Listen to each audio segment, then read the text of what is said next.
Carta aos Hebreus, capítulo 7. Melquisedeque, sacerdote de Deus.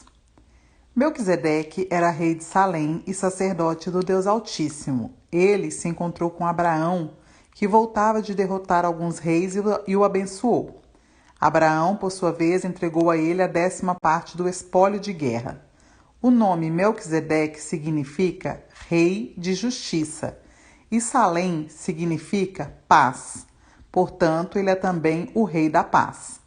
Melquisedeque é mencionado na história sem registro de laços familiares, sem indícios de que teve início ou fim. Nesse sentido, ele é como filho de Deus, uma presença sacerdotal grandiosa dominando todo o cenário. Podemos deduzir que Melquisedeque era alguém muito importante pelo fato de nosso pai Abraão ter dado a ele o dízimo dos despojos. Os sacerdotes descendentes de Levi são autorizados a recolher os dízimos do povo, ainda que sejam mais ou menos iguais, sacerdotes e povo, tendo um pai em comum, Abraão. Mas esse homem, um estrangeiro, recebeu dízimos de Abraão e abençoou aquele que havia recebido as promessas de Deus. Em atos de bênção, o menor é abençoado pelo maior. Vejamos o caso por outro ângulo. Entregamos nosso dízimo a sacerdotes que morrem, mas Abraão deu o dízimo a um sacerdote que, de acordo com as Escrituras, vive. Vocês podem até argumentar que, sendo Levi descendente de Abraão e tendo Abraão dado o dízimo a Melquisedeque, quando damos os dízimos à tribo sacerdotal de Levi, eles terminam em Melquisedeque. Um sacerdócio permanente. Se o sacerdócio de Levi e Arão, que deu a estrutura para a entrega da lei, pudesse tornar as pessoas perfeitas, não haveria necessidade de um novo sacerdócio, como o de Melquisedeque. Mas, como esse sacerdócio não conseguiu cumprir seu objetivo, houve uma mudança de sacerdócio.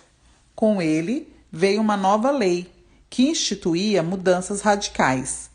Não há meio de entender essas mudanças nos termos do antigo sacerdócio levítico. É por esse motivo que não há nada na árvore genealógica de Jesus que possa conectá-lo à linhagem sacerdotal de Levi. Mas o episódio de Melquisedeque traz uma analogia perfeita. Jesus, sacerdote como Melquisedeque, não por ascendência genealógica, mas pela absoluta força da vida ressurreta. Ele também vive. É sacerdote para sempre na ordem do rei, na ordem real de Melquisedeque. Os antigos procedimentos, um sistema de mandamentos que nunca funcionou como deveria, foram deixados de lado. A lei não conduziu ninguém à maturidade. Assim, um caminho que funciona, Jesus, que nos leva diretamente à presença de Deus, foi posto em seu lugar. O sacerdócio de Arão perpetuou-se automaticamente de pai para filho, sem confirmação explícita de Deus. Mas Deus interferiu e instituiu esse novo sacerdócio, que é permanente, e adicionou uma promessa. Deus deu sua palavra, ele não voltará atrás. Tu és o sacerdote permanente. Isso faz de Jesus a garantia de um caminho muito melhor para chegarmos a Deus. Um sistema que realmente funciona, uma nova aliança. Antigamente havia uma multidão de sacerdotes, pois eles morriam e tinham de ser substituídos. Mas o sacerdócio de Jesus é permanente.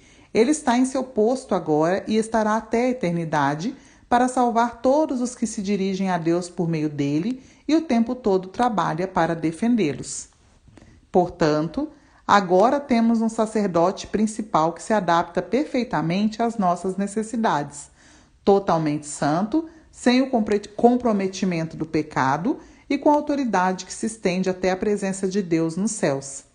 Diferentemente dos outros principais sacerdotes, ele não precisa oferecer sacrifícios diários pelos próprios pecados antes de nos atender. Ele mesmo se ofereceu como sacrifício e esse sacrifício é definitivo.